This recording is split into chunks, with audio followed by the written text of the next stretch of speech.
Cyber criminals గురించి మనం వింటున్నాం. ఏ విధంగా ఫోన్ కాల్స్ వస్తున్నాయి, ఏ విధంగా వాళ్ళు ఆ, మీకు ఫలానా ప్యాకెట్ అందిందనో, లేకపోతే మీకు నార్కోటిక్స్ మత్తు పదార్థాలు ఉన్నాయి, మీరు అనడం, మేము మిమ్మల్ని అరెస్ట్ చేస్తున్నాం అనడం, ఇటువంటి కాల్స్ వస్తున్నాయి. తర్వాత ఏదో పెద్ద క్రైమ్లో మీరు ఉన్నారు, మీ ఆధార్ నంబర్ ఇది అని చెప్పడం, మీ అకౌంట్స్ అన్నీ వెరిఫై చేయాలి అని చెప్పడం మనం చూస్తున్నాం. నేను మొన్న కర్నూలు ఉన్నప్పుడు నాకు ఒక జరిగిన అనుభవాన్ని మీతో పంచుకుంటూ నేను సిబిఐ వాళ్ళకు కూడా చెప్పాను, మిగతా అధికారులకు కూడా చెప్పాను. వాళ్ళు ఒకటి అన్నారు, మీరు దీన్ని ప్రజలకు చెప్పండి సార్, అనేక మంది మోసపోతున్నారని చెప్పినందువల్ల నేను Sheikh Mohammed Iqbal, IPS retired, ex MLC, ఈ వీడియో మీకు ఇస్తున్నా. ఒక సడన్గా నేను ల్యాండ్లైన్లో ఒక ఫోన్ కాల్ వచ్చింది, అదేదో 888 అని చెప్తూ మీ నంబరు బ్లాక్ చేస్తున్నాం 2 గంటల్లో, ఎందుకంటే ఈ ఆధార్ ఐడితో వేరే ఫోన్ కాల్ ఎవడో తీసుకొని బాంబేలో మోసం చేశారు జనాలను. 2 గంటల్లో మీకు మీ ఫోన్ నంబరు ఇప్పుడున్న నా నంబర్ను బ్లాక్ చేస్తామని చెప్తే నంబర్ 9 నొక్కండి అంటే వాడు నంబర్ 9 వాడు ముంబై పోలీస్, ఇదిగో ఇటువంటి ఏదో లోగో ఉంది, వాళ్ళు లోగోలు కూడా తయారు చేస్తుంటారు, గ్రేటర్ ముంబై అని. కానీ ఇవన్నీ అబద్ధం, ఫాల్స్, ఫేక్.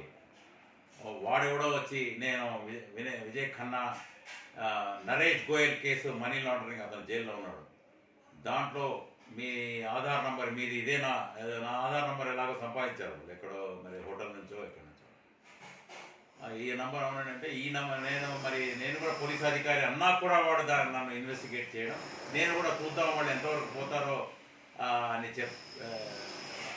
అయినా కూడా వాళ్ళు చాలా చక్కగా యాక్టింగ్ చేస్తున్నారు.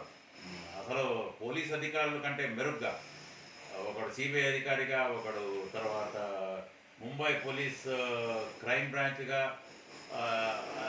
తర్వాత వాణిజ్య అక్కడి నుంచి ఒకడు సెట్లో మాట్లాడడం, ఈ షేక్ మొహమ్మద్ ఇక్బాల్ మీద వారెంట్ ఉంది, వెంటనే అతను డీటెయిన్ చేయాలి ఎందుకంటే చాలా ఫ్రాడ్ జరిగింది, money laundering important, CBI case, ED case అంటే ఇదిగో మిమ్మల్ని ఇప్పుడే డిజిటల్ కస్టడీలో మీరు ఎక్కడ ఉంటారో అక్కడే ఉండండి అంటే, అవును మరి లోకల్ పోలీసుకి చెప్పొచ్చు కదా, ఇంతకుముందు నేను రైల్లో వచ్చాను కాబట్టి మీరు చెప్తున్నారు అన్నా కూడా నేను వాళ్ళతో కొంచెం కాన్వర్జేషన్లో దింపడం జరిగింది.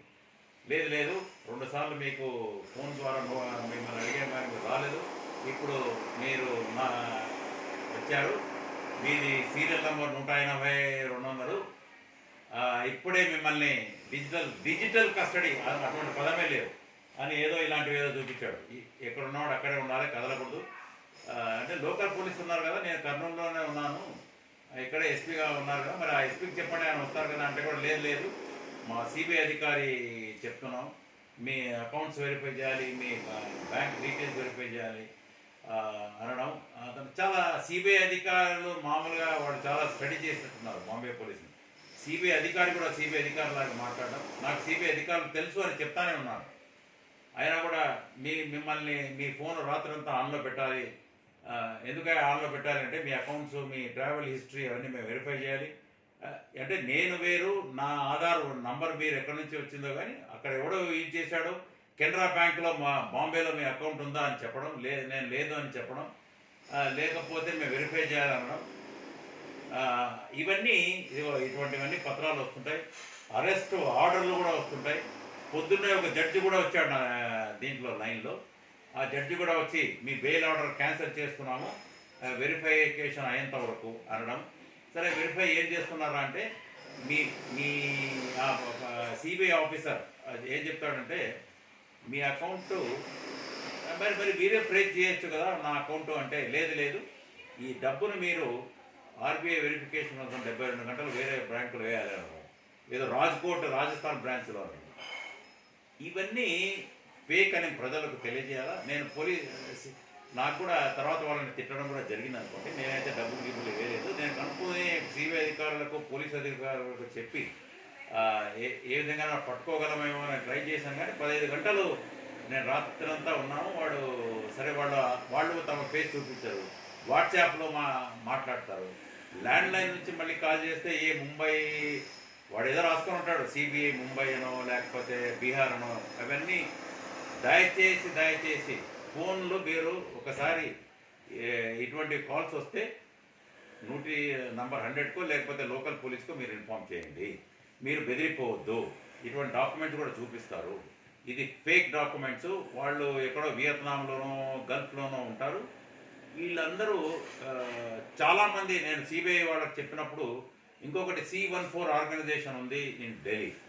వాళ్ళు కూడా మాట్లాడినప్పుడు సార్ మీరు వీడియో చేయండి, ఇవన్నీ చెప్పండి ప్రజలకు. చదువుకున్న వాళ్ళు పోలీస్ అధికారులు తర్వాత ఇన్సూరెన్స్ అధికారులు కోట్ల రూపాయలు పోగొట్టుకున్నారు. 100 కోట్లు ఇటువంటి క్రిమినల్స్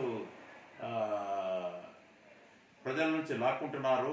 చదువుకున్న వాళ్ళ దగ్గర నుంచి అధికారుల దగ్గర నుంచి కూడా ఈ విధంగా దోపిడీ చేస్తున్నారని చెప్తే నేను ఈ వీడియో పంపుతున్నాను. మీరందరూ జాగ్రత్తగా ఉండాలని. ఇటువంటి ఫోన్లు వచ్చినప్పుడు మీరు ఎత్తవద్దు. ఒకవేళ ఎత్తితే లోకల్ పోలీస్కి ఇన్ఫామ్ చేయండి. తర్వాత రీచెక్ చేసుకోండి.